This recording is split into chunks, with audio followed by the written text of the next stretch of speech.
It's the most prominent symbol of the protests. Demonstrators have been wearing face masks since the beginning of the pro-democracy movement in Hong Kong to avoid punishment by the government. Masks like this are commonly available at pharmacies. They're a rare defense against the widespread use of facial recognition software by the Chinese government. And that's a nuisance for the authorities.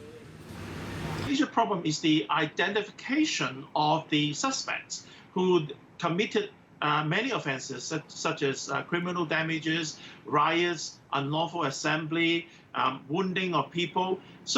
And many of them would be able to avoid detection because of they wearing a fake mask.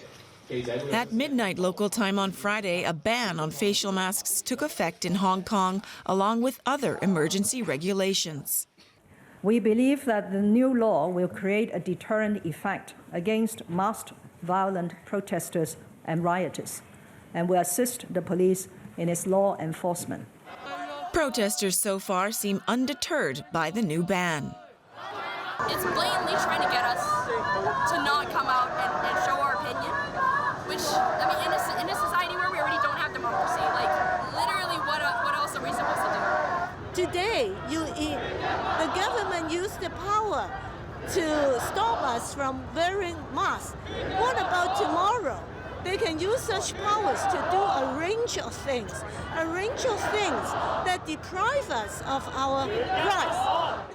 The anger among protesters has, if anything, only mounted. The weekend is likely to see new clashes and more violence.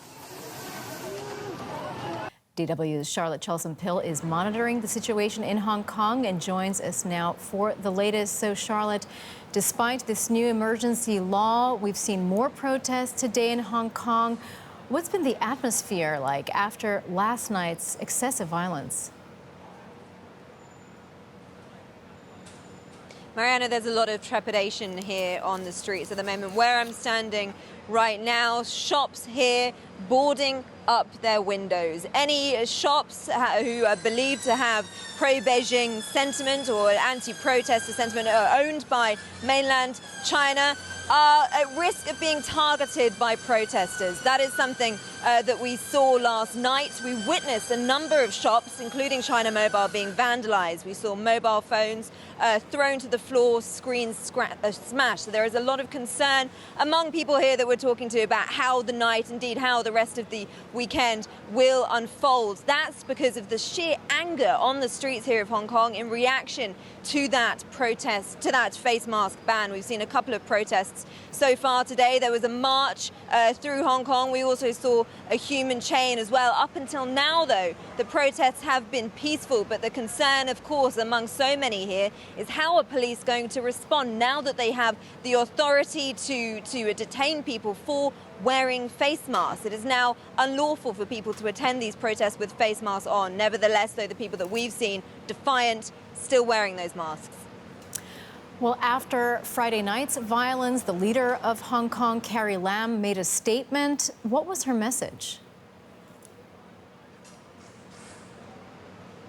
In a pre-recorded televised statement, Carrie Lam fiercely condemned these protesters once again. She said that last night was a dark day for Hong Kong. She said the city was half paralyzed by these protests. She called these protesters rioters, a very sensitive term here in Hong Kong because anyone charged with rioting faces up to 10 years in prison. She also called on regular Hong Kongers to support the government and distance themselves from these protests. The people that we have spoken to, though, who are on the streets marching today, have said that she has lost all credibility now, that they are not listening to what Carrie Lam is saying. They say any action by authorities have come far too little, far too late to try and calm these protests down.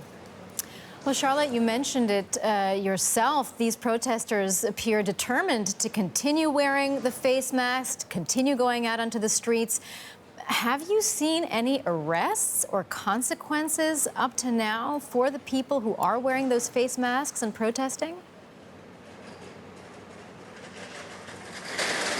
It's been relatively peaceful so far. We are seeing images starting to circulate on social media, which have shown police chasing down a man and a woman who were wearing face masks. They were at the scene of a protest that had finished a couple of hours earlier, but these protesters chasing down this couple. We're seeing reports that the one woman was left extremely shaken. But what people here are concerned about is that is going to happen more and more as the days goes on. A lot of concern here, anger as well, about this face mask ban and other emergency laws that could then come with it. All right, DW's Charlotte Chelson-Pill reporting for us from Hong Kong. Thank you very much.